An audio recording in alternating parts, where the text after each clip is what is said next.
Good morning all and welcome to today's class. So in the last classes we have discussed about the various physiological systems of our body.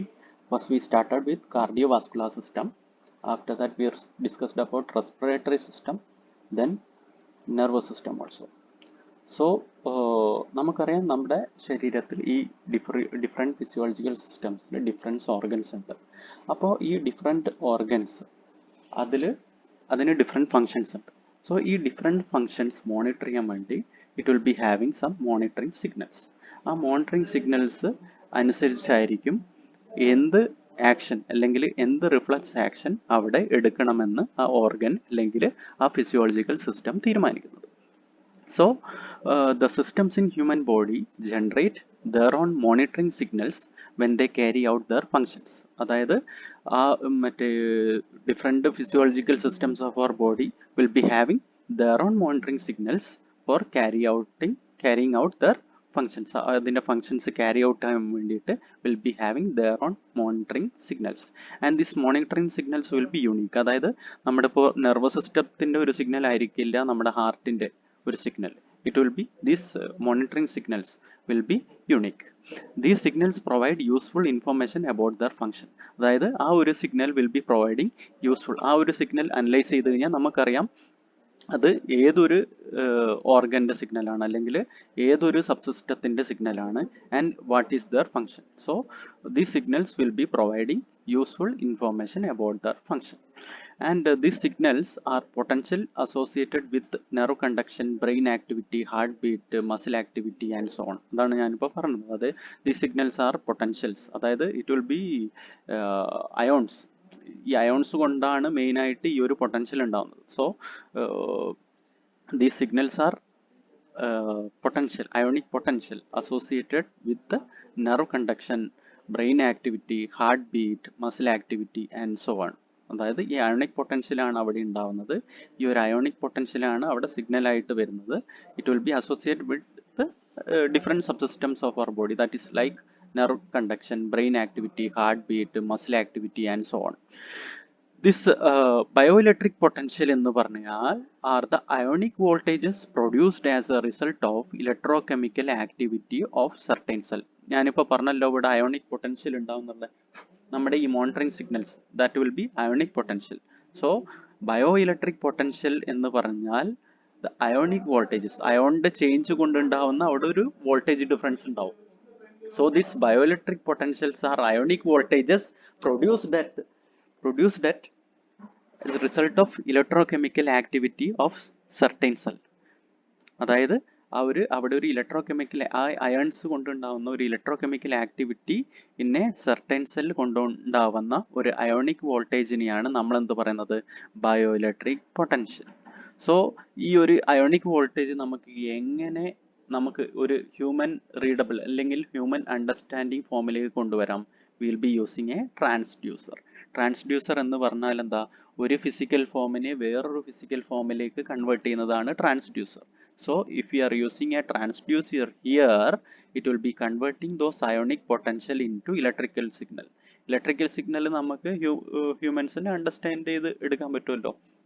So we will be using a transducer here. So എന്താണ് ബയോഇലക്ട്രിക് potential? അതായത് നമ്മുടെ different ഓർഗൻസിൽ എന്തുണ്ടാവും, ionic potential ഉണ്ടാവും. So this ionic voltages എങ്ങനെയാണ് produce ചെയ്യുന്നത്?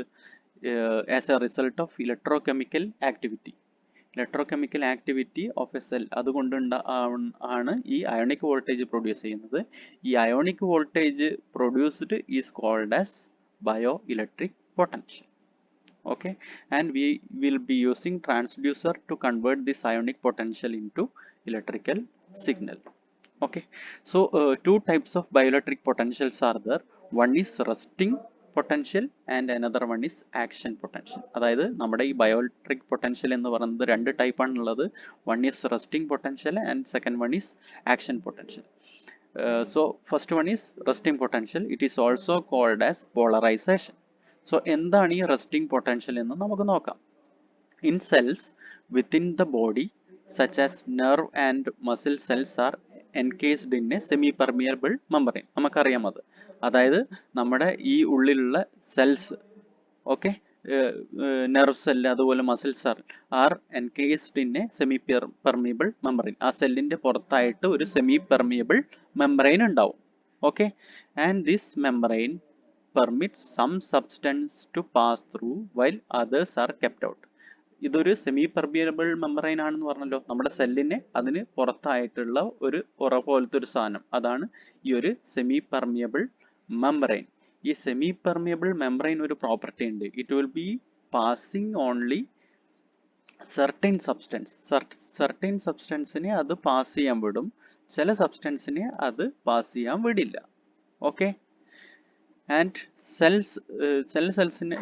ചില സബ്സ്റ്റൻസിനെ it will be not allowing to pass, ചില സബ്സ്റ്റൻസിനെ it will be allowing to pass. അതാണ് ആ ഒരു സെമി പെർമിയബിൾ മെമ്പറൈൻ്റെ function. Okay. It will be covering the cells of the body are surrounded by body fluids. അതായത് ആ സെൽസിന്റെ പുറത്ത്, ഈ പറഞ്ഞ സെമി പെർമിയബിൾ മെമ്പറൈൻ്റെ പുറത്ത് there will be having body fluids. ഈ ബോഡി ഫ്ലൂയിഡ്സിൽ എന്തുണ്ടാവും? അയോൺസ് ഉണ്ടാവും. These fluids are conductive solutions containing charged atoms called as ions. അതായത് ഈ ഫ്ലൂയിഡ്സിൽ എന്താവും? Will be having conductive solutions and you will be having a charged atoms. It is called as ions. ഈ conductive fluidsലാണ് എന്തുണ്ടാവുക? Ions ഉണ്ടാവുക. Okay. These ions are charged atoms. Okay. So the major or principal ions which are found in those conductive solution or body fluids are sodium, potassium and chloride. So നമ്മുടെ semi permeable മെമ്പറൈൻ്റെ പുറത്തുള്ള ആ body ഫ്ലൂയിഡ്സിൽ മേജറായിട്ട് കണ്ടുവരുന്ന അല്ലെങ്കിൽ principal ആയിട്ട് കണ്ടുവരുന്ന ions എന്ന് പറഞ്ഞാൽ charged atoms ആണ് സോഡിയം, പൊട്ടാസ്യം ആൻഡ് ക്ലോറൈഡ്. ഇവിടെ ഇതിന് നൊട്ടേഷൻ ശ്രദ്ധിക്കുക. സോഡിയം എ പോസിറ്റീവ് അയൺ ആണ്, പൊട്ടാസ്യം K+ ഒരു പോസിറ്റീവ് അയൺ ആണ്, ആൻഡ് ദെൻ ക്ലോറൈഡ് ഒരു negative iron Cl-, Na+, K+, Cl-, sodium, potassium and chloride. The membrane of excitable cells permits entry of potassium and chloride. Cl- ആണ്, not C-. The membrane of excitable cells permit entry of potassium and chloride. Potassium and chloride. ഇവിടെ Cl- ആണ്, Cl- ആണ്. Okay. C- അല്ല, Cl- ആണ്. Okay. So അപ്പം എന്താ? The membrane നമ്മൾ പറഞ്ഞല്ലോ, ആ സെമി പെർമിയബിൾ മെമ്പറൈൻ ഉണ്ട്. This membrane will be permitting only the entry of potassium and chloride. പൊട്ടാസ്യത്തിനെയും ക്ലോറൈഡിനെയും എൻട്രി ചെയ്യാൻ പെർമിറ്റ് ചെയ്യും. But it blocks sodium ions. Sodium അയണിനെ അത് ബ്ലോക്ക് ചെയ്യും. പൊട്ടാസ്യം അയണിനെയും ക്ലോറൈഡ് അയണിനെയും it will be permitting and it will be blocking the sodium ion. Sodium അയണിനെ അത് ബ്ലോക്ക് ചെയ്യും.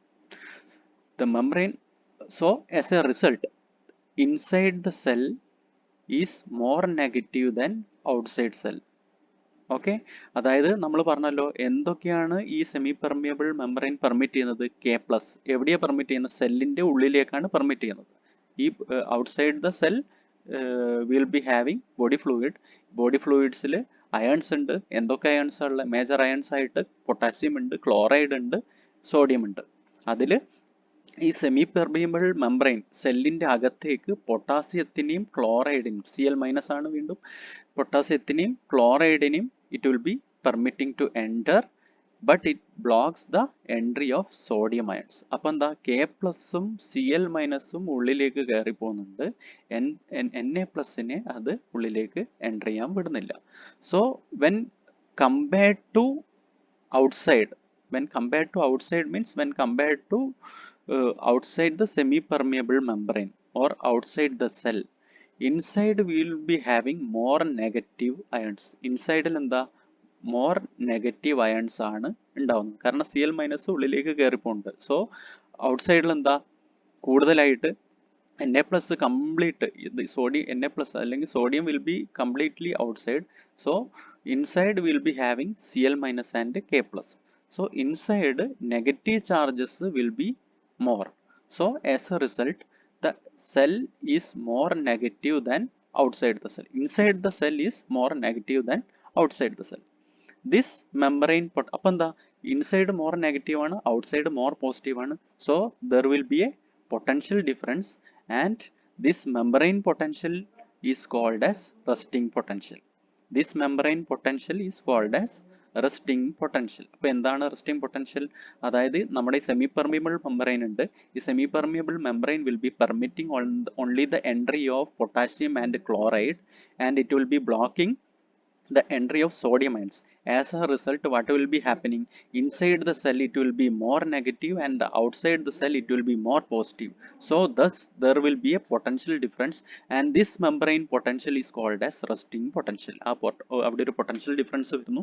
This membrane potential is called as resting potential, and it is maintained until disturbance upset the equilibrium. അതായത് വേറൊരു external ആയിട്ട് ഒരു energy വരുവോ അല്ലെങ്കിൽ അതിൻ്റെ ഇക്വിലിബ്രിയം ഡിസ്റ്റർബ് ചെയ്യുന്ന സമയത്ത് മാത്രമേ അത് റെസ്റ്റിംഗ് പൊട്ടൻഷ്യൽ നിന്ന് മാറിയിട്ട് വേറൊരു പൊട്ടൻഷ്യലിലേക്ക് പോവുള്ളൂ.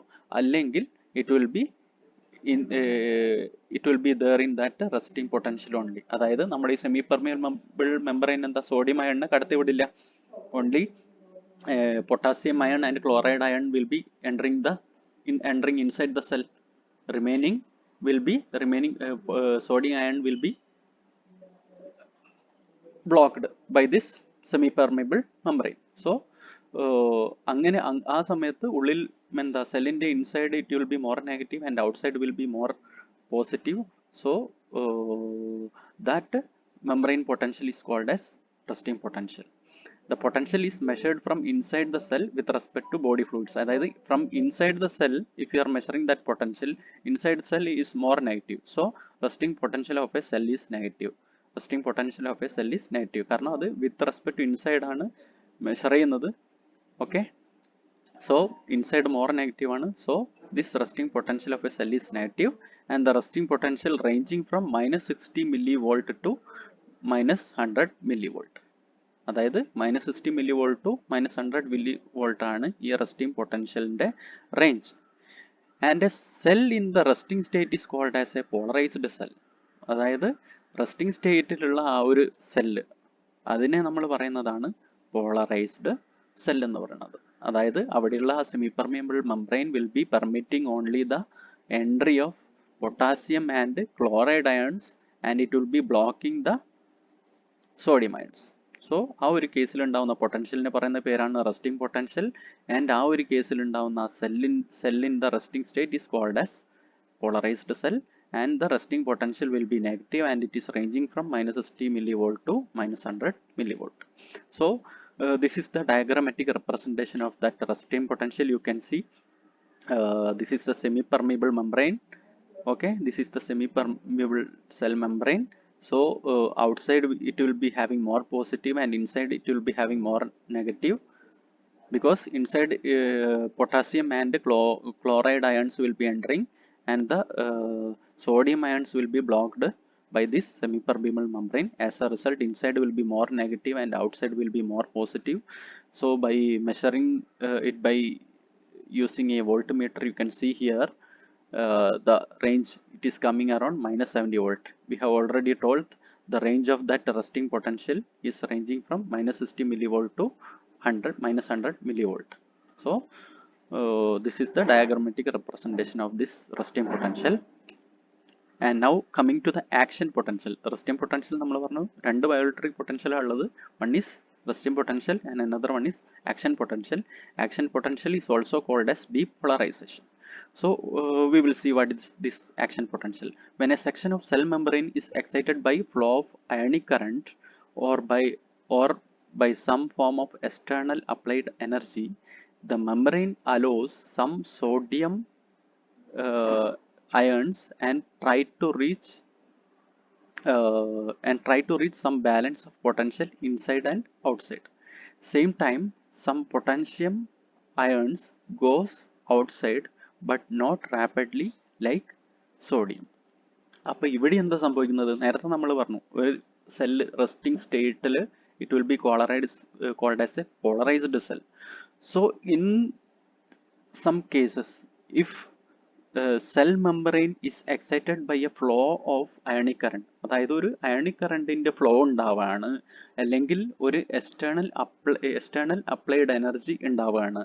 ആ ഒരു കേസിൽ, അതായത് ഒരു അയോണിക് കറണ്ട് ഫ്ലോ ചെയ്യാണ്, അല്ലെങ്കിൽ ഒരു external force or external energy apply ചെയ്യുന്ന സമയത്ത് what will be happening, the membrane, നമ്മുടെ നേരത്തെ പറഞ്ഞ സെമി പെർമിയബിൾ മെംബ്രെയിൻ ഉണ്ടല്ലോ, will be allowing sodium ions also inside. Okay, നേരത്തെ നമ്മൾ പറഞ്ഞു ആ ഒരു semi permeable membrane will be always blocking this sodium ions and it will be alloying potassium and chloride ions. So if the cell membrane is excited by a flow of ionic current ന്റെ flow കൊണ്ട് excite ചെയ്യുക, അല്ലെങ്കിൽ or by an external applied energy കൊണ്ട് excite ചെയ്ത് കഴിഞ്ഞാൽ that semi permeable membrane property മാറുകയാണ്. It will be allowing some sodium ions present outside the cell and it will be entering inside the cell. So what will be happening inside, it will be having more positive. ആ ഒരു same കേസിൽ തന്നെ some of the potassium ions already it is permitted by the semi permeable membrane. ഉള്ളിൽ കിടക്കുന്ന, അതായത് സെല്ലിൻ്റെ ഉള്ളിൽ കിടക്കുന്ന കുറച്ച് potassium ions will be coming outside but not as rapidly like sodium.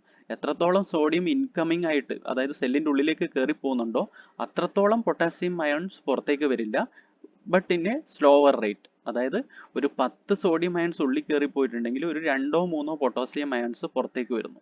അപ്പം in that case what will be happening, as a result the cell has slightly positive potential on inside due to the imbalance of potassium ions. അതായത് നമ്മുടെ ഇപ്പം എന്താ, ഒരു ionic current വന്നു കഴിഞ്ഞാൽ, അല്ലെങ്കിൽ ഈ പറഞ്ഞ പോലെ എക്സ്റ്റേണൽ എനർജി അപ്ലൈ ചെയ്ത് കഴിഞ്ഞാൽ നമ്മുടെ ഈ സെൽ മെംബ്രെയിൻ്റെ പ്രോപ്പർട്ടി മാറുകയാണ്. അവിടെ it will be also permitting sodium ions to enter inside. അപ്പോൾ എന്താ, സപ്പോസ് ഒരു 10 സോഡിയം അയൺസ് ഉള്ളിലേക്ക് കയറി, ആ സോഡിയം അയൺസ് കയറി കഴിഞ്ഞാൽ there will be a tendency for potassium ions to go out, but ആ പൊട്ടാസ്യം അയൺസ് പുറത്തേക്ക് വരുന്ന rate it is lesser than the incoming sodium rate. Sodium incoming ആയിട്ട് വരുന്ന സോഡിയത്തിൻ്റെ റേറ്റിനേക്കാളും കുറവായിരിക്കും ഈ പൊട്ടാസ്യം അയൺസ് പുറത്തേക്ക് പോകുന്നത്. സോ അതായത് ഒരു 10 സോഡിയം അയൺ ഇൻകം മീൻസ് സെല്ലിൻ്റെ ഉള്ളിലേക്ക് കയറി പോയി കഴിഞ്ഞാൽ സെല്ലിൻ്റെ ഉള്ളിൽ ഓൾറെഡി എക്സിസ്റ്റിംഗ് ആയിട്ടുള്ള പൊട്ടാസ്യം അയൺസ് 1 or 2 മാത്രമേ അത് പുറത്തേക്ക് വരുന്നുള്ളൂ. So inside the cell it will be having more positive potential due to the imbalance of the potassium ions. The potential is known as action potential. ഈ ഒരു സമയത്ത് വരുന്ന പൊട്ടൻഷ്യലിനെയാണ് action potential, and it will be more positive. So it is approximately around +20 millivolt. It is approximately around +20 millivolt. Action potential will be a positive quantity, and the cell that has excited and that displays an action potential, a cell that has been excited and that displays an action potential is said to be depolarized cell. അതായത് നേരത്തെ നമ്മൾ പറഞ്ഞു resting കേസിലുള്ള ഒരു സെല്ലിനെ നമ്മൾ polarised cell എന്ന് പറയുന്നു. ആ ഒരു cell will be, if it is excited by a flow of ionic current and the semi-permeable membrane property will be changing and it will be allowing the sodium ions to enter inside the cell. So thus action potential will be taking place there, and the cell in that excited state and that displays action potential is said to be depolarized cell. അതായത് depolarized cell എന്ന് പറഞ്ഞാൽ ഒരു സെല്ലിൽ it has been already excited and displace an action potential, ആ ഒരു സെല്ലിനെയാണ് depolarized cell എന്ന് പറയുന്നത്. And the process of changing from resting to action potential is called as depolarization. Process of changing from resting to action potential, അതായത് resting potential നിന്ന് action പൊട്ടൻഷ്യലിലേക്ക് മാറുന്നതിന് പറയുന്നതാണ് ഡീപോളറൈസേഷൻ. ഓക്കെ, റെസ്റ്റിംഗ് പൊട്ടൻഷ്യലിൽ നിന്ന് ആക്ഷൻ പൊട്ടൻഷ്യലിലേക്ക് മാറുന്നതിന് പറയുന്ന പേരാണ് depolarization. So we have seen about polarization and depolarization. Polarization എപ്പോഴാണ്, ഒരു സെല്ലിൻ in resting state, it is called as polarization. Cell changing from resting to action potential is called as depolarization. എപ്പോഴാണ് എപ്പോഴാണ് നമ്മൾ റെസ്റ്റിംഗ് പൊട്ടൻഷ്യൽ എന്ന് പറയുന്നത്, അതായത് നമ്മുടെ സെല്ലിൻ്റെ semi permeable membrane it will be blocking sodium ions, and it will be allowing to enter potassium and chloride ions. As a result, inside the cell will be more negative. So at that time a potential what all the potential present there, it is called as resting potential. It will be negative value. Okay. And action potential means if a cell is excited, cell membrane is excited by a flow of ionic current or an external applied energy, this semi-permeable membrane will be allowing sodium ions also to go inside the cell. As a result, sodium ions will be going inside, and the potassium ions which is already present in the inside the cell will be coming out, but not that same as the rate at which the sodium ions is entering inside. Sodium ions enter the rate in the same ആയിട്ടായിരിക്കില്ല potassium ions പുറത്തു വരുന്നത്. As a result, inside the cell will be more positive, and this potential and the corresponding potential is called as action potential, and it is a positive value, and it is approximately plus 20 millivolt. And a process of changing from resting potential to action potential is called as depolarization. And this is the diagrammatic representation of depolarization. You can see many sodium ions are entering inside and less potassium ions are going out. As a result, inside the cell will be more positive, and this is the cell membrane. Outside will be more negative. So we will be having a positive value, and it is almost around 20 millivolt. So this is the diagrammatic representation of this action potential. And also you can see here the graphical representation here. Initially the cell will be in resting state, that is minus 70 millivolt, and when action potential is taking place, action potential taking place means depolarization. A cell from resting state to action potential state, it is known as depolarization. അപ്പോൾ action potential വരികയാണ്. Action potential വന്നു കഴിഞ്ഞതിന് ശേഷം what will be happening after action potential? It have to go to the initial state. അതായത് initial സ്റ്റേറ്റിലേക്ക് തിരിച്ചു പോകണം. അത് normally it will be happening by sodium pump. അതായത് ഉള്ളിൽ കിടക്കുന്ന എല്ലാ സോഡിയം അയൺസിനെ will be pumped outside, and the semi-permeable membrane will be regaining its original property. എന്താണ് അതിന്റെ original property? it will be not allowing the sodium ions to go inside. So action potential നടന്നു കഴിഞ്ഞാൽ അതിനുശേഷം after some time it will be going to the original resting state. From action potential to original resting സ്റ്റേറ്റിലേക്ക് പോകുന്നതിന് പറയുന്നതാണ് നമ്മൾ repolarization. So repolarization is essential to re-establish the resting potential. അപ്പോൾ initially resting state, അപ്പോൾ ഒരു external ആയിട്ട് ഒരു energy apply ചെയ്യാണ്, അല്ലെങ്കിൽ എക്സ്റ്റേണൽ ആയിട്ട് എനർജി അപ്ലൈ ആണ്, അല്ലെങ്കിൽ അയണിക് കറണ്ട് ഫ്ലോ കൊണ്ട് സെൽ മെമ്പറൈൻ എക്സൈറ്റ് ആവും. അപ്പോൾ സെല്ലിന് ഡീപോളറൈസേഷൻ സംഭവിക്കും. Action potential, then it will be coming to action potential. Then after action potential, this sodium ions present in the cells will be pumped outside by sodium pump. Then after that it will be coming to the resting state again, and that process is called as repolarization. Okay, so this is the diagrammatic representation of depolarization, repolarization, action potential, and resting potential. Okay, and when cell is excited and generate an action potential, ionic current flow. നേരത്തെ നമ്മൾ പറഞ്ഞതാണ്, when a cell is excited and generate an action potential, ionic currents flow. This process excite the neighboring cells or adjacent area of same cell. അതായത് it will be exciting the neighboring cells or adjacent area of the same cell. The rate at which an action potential move down a fiber or propagate from a cell to another cell is known as propagation rate. അതായത് ഈ ഒരു സെല്ലിന്റെ action potential കൊണ്ട് വേറൊരു സെല്ലിനെ excite ചെയ്യിക്കാൻ പറ്റും. അപ്പോൾ the rate at which an action potential moves down a fiber or propagate from one cell to another cell is called as propagation. ഒരു സെല്ലിൽ നിന്ന് അടുത്ത സെല്ലിലേക്ക് propagate ചെയ്യുന്ന റേറ്റിന്റെ പേരാണ് propagation rate. In nerve fiber, propagation rate is also called as nerve conduction rate. nerve cellന്റെ കേസിൽ അല്ലെങ്കിൽ nerve fiberന്റെ കേസിൽ ഈ propagation rate is also called as nerve conduction rate or conduction velocity. The velocity range in nerves is from 20 to 140 meters per second.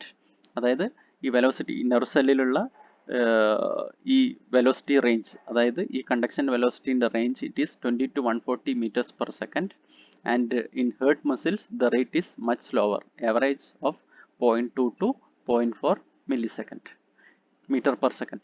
So in for heart muscle this propagation rate is very slow. So this is the diagram that it is showing that uh, the ionic current flows from one cell to other cell, and due to the flow of this ionic current one cell is exciting the other cell. So this is that propagation rate. Okay, and also in this figure also we can see this is one action potential. So in the case of nerve cell, the action potential will be happening too fast and it will be coming to this resting state too fast. But in case of heart muscles and all, once action potential is has taken place, and it will be taking some time to come to this resting potential. But in case of nerve fibers and all, after that action potential itself it will be coming to the resting state. But in case of heart muscles or heart cells, after action potential it will be taking some time to come to this resting potential. So these all are about action potential and resting potential. I hope everyone understood this topic. If any doubt, please get to me. So with this I am winding up today's topic. If any doubt, please get clarified from me.